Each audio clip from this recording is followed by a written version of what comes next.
Opération Ville morte timidement suivie par la population à Niamey au Niger ce 2 avril 2018.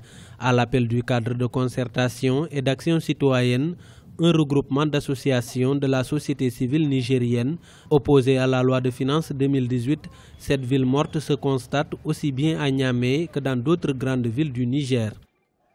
Globalement, nous pouvons dire que nous sommes satisfaits. Nous avons décidé de faire cette journée ville morte. C'est un cadeau d'anniversaire que nous avons fait aujourd'hui. Le jour de son anniversaire, toute la population est restée à la maison. Les commerçants, les taximans, les travailleurs du secteur public, du secteur privé, tout le monde est resté chez lui.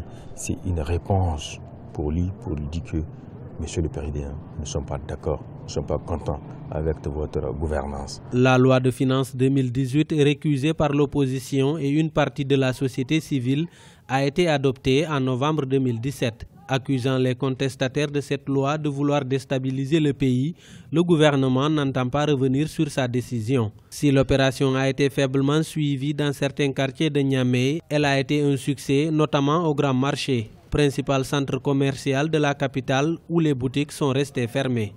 Vous avez vu vous-même, vous avez constaté que vraiment toutes les boutiques sont fermées. Il y a des commerçants qui ont payé à peu près 24 000 l'année passée, dont on les a amenés jusqu'à 80 à 100 000. Vous voyez la différence entre la patente de 2016 et 2017 et 2018. Cette opération de ville morte ne me concerne pas et je ne suis même pas au courant.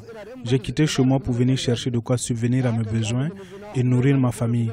Donc cette ville morte dont on parle ne m'engage pas. Depuis l'adoption de la loi des finances 2018 par l'Assemblée nationale en novembre 2017, les organisations de la société civile regroupées au sein du cadre de concertation qui estiment que cette loi est antisociale manifestent toutes les 2 semaines à travers des journées d'action citoyenne. Elles récusent notamment l'augmentation de la taxe sur la valeur ajoutée sur les produits de grande consommation et les cadeaux fiscaux accordés aux compagnies de téléphonie.